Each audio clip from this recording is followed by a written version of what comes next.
يجب غض الطرف عن كل مباح يجر رأيه إلى ما لا يباح. Furthermore, one is obliged to lower the gaze from every permitted thing, whereby its sight could lead to that which is impermissible. أعوذ بالله من الشيطان الرجيم. بسم الله الرحمن الرحيم، والصلاة والسلام على سيدنا محمد وعلى آله وصحبه وسلم تسليما كثيرا، ولا حول ولا قوة إلا بالله العلي العظيم. اللهم افتح علينا حكمتك وانشر علينا رحمتك يا ذا الجلال والإكرام. اللهم علمنا ما ينفعنا وانفعنا بما علمتنا وزدنا علما. Alhamdulillah. So غض الطرف is obviously from the Quran. Allah subhanahu wa ta'ala commands the believing men and believing women to lower the gaze. And so the tarf in Arabic is one of the words for gaze. So he's saying it's an obligation, it's wajib, to lower the gaze. عن كل مباح يجر رأيه إلى ما لا يباح. So looking at something that in normal circumstances would be mubah, but because it leads to something, and this is called, in usul you have something called sadda dharaya. Dhari'a is a means to something, so it's like cutting off the pretext, the means to something that is haram.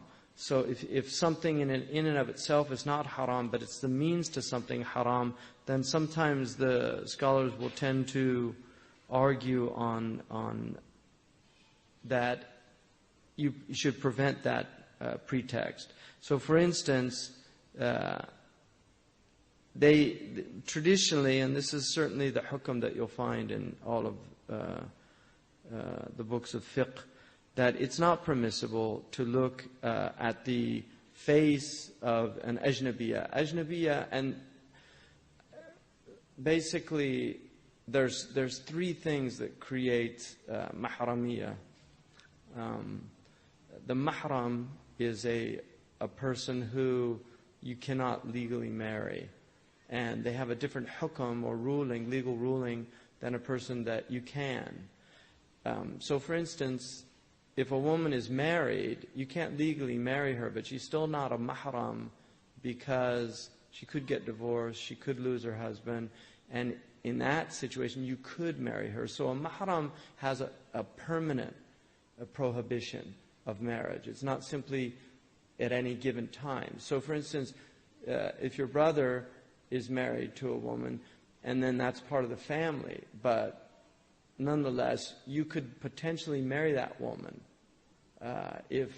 because it doesn't prohibit a brother from marrying the wife of his brother if she died, something like that. Whereas the father, it's not the case. It's prohibited for the father. Once the marriage contract takes place, then it's mu'abbad. So the father can never marry that woman. And so she becomes mahram for that. And in that case, she can take off her scarf, and she has a different set of rulings, which he's going to get into. So what he's talking about is the ajnabiyya. This is the woman who is not mahram. And again, the sight, even though the Quran speaks to both the men and the women about that, يَغْضُضْنَ مِنْ أَبْصَارِهِنَّ, telling the women also to lower their gaze, the sight is, and this is by social sciences, it's very, very strong evidence in support of the fact that men are more aroused by form and physical stimulation than women are. But that does not mean that women aren't attracted physically also. I mean, it's certainly not the case. But the prohibition here is to look at something that is going to lead to some harm. And that's where the scholars have said it's not permissible to look at somebody if there's a fear of fitna. The khilaf about the face it's a well-known khilaf. The majority of scholars do not consider the face to be awra or the hands of a woman. But there are many, many scholars, and if you probably took a consensus, you'd find, I don't know, I don't want to say that, but there are many, many scholars that argued that when times get corrupt, then women should cover their faces. And this is why you got veiling became so prevalent in many, many Muslim countries. But veiling is not, it was not the practice of that early community. The Hajj, the woman is not permitted to wear a veil during the Hajj, going around Kaaba, or to wear gloves. And these were actually things that come in when you have, there was a urf, undeniably, and there were certain Arabs that used the burqa as well, which was in the Jahili poetry.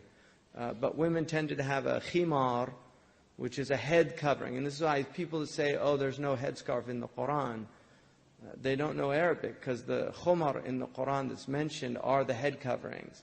And they were told to take their head coverings, which was Jahili urf, and to cover the bosom, the jiyub. The jayb is a cut. Like your jayb in your pocket is a cut. So the jayb is the neckline of the woman's clothes. So the women were told to take the khumar, the khimar, and then to cover with it the bosom, because the Jahili women would cover their heads, but they would leave their cleavage open. And so Allah told them, no, cover the head and the cleavage, which is why a lot of the traditional way of wearing the headscarf was to use the khimar and to cover the front with it as well. And you'll still see that. But that's not, they don't have to do that.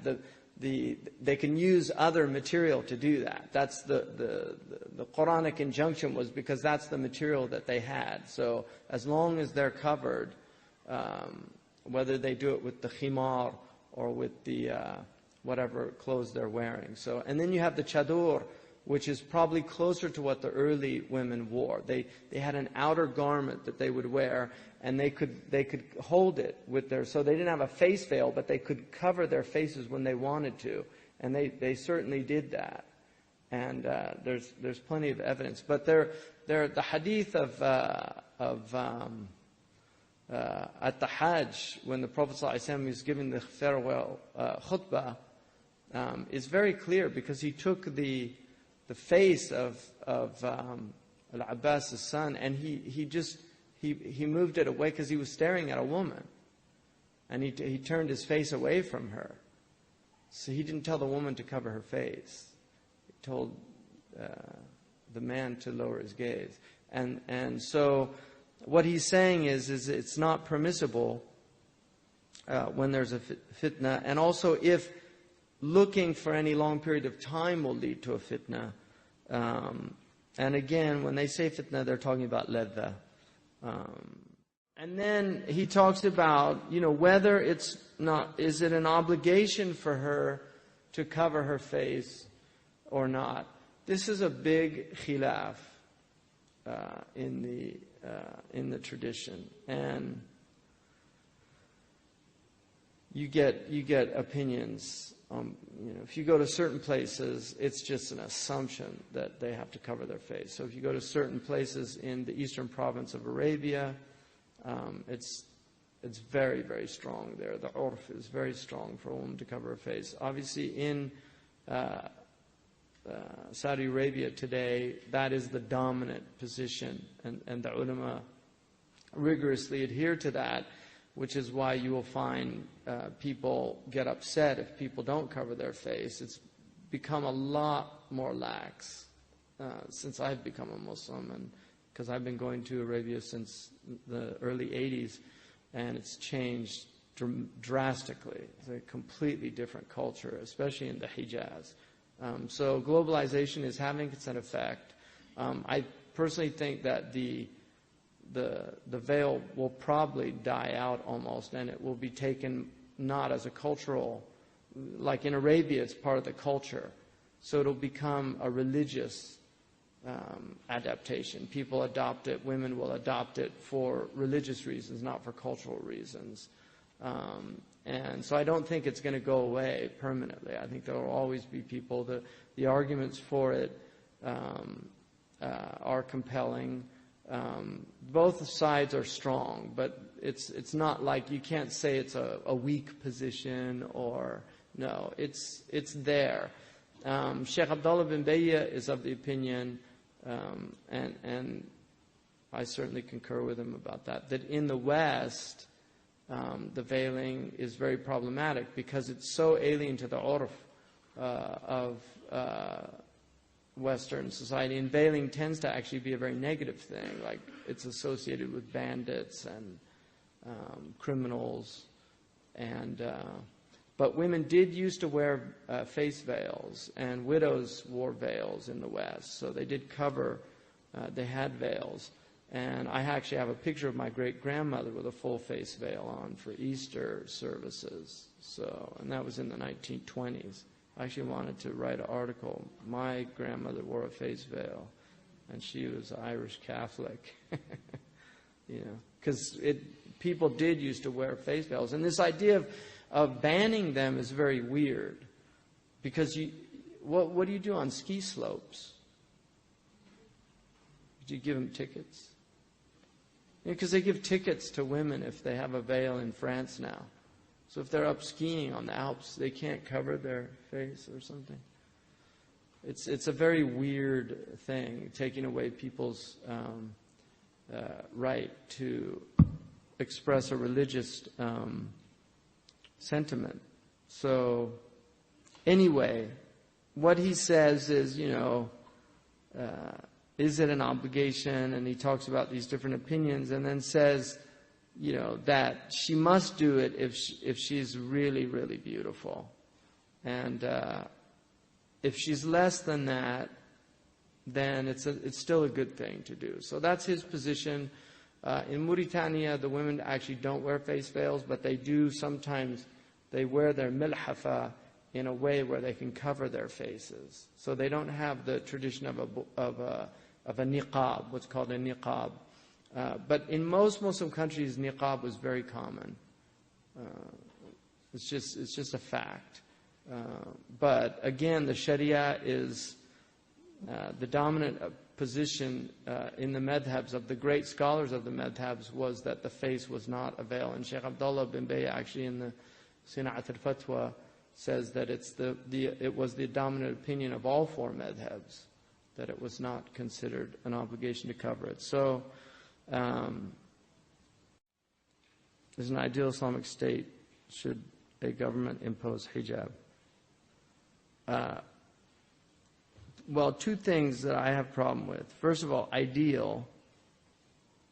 I don't think the ideal Islamic polity was during the life of the Prophet ﷺ, and there's no indication that he imposed hijab.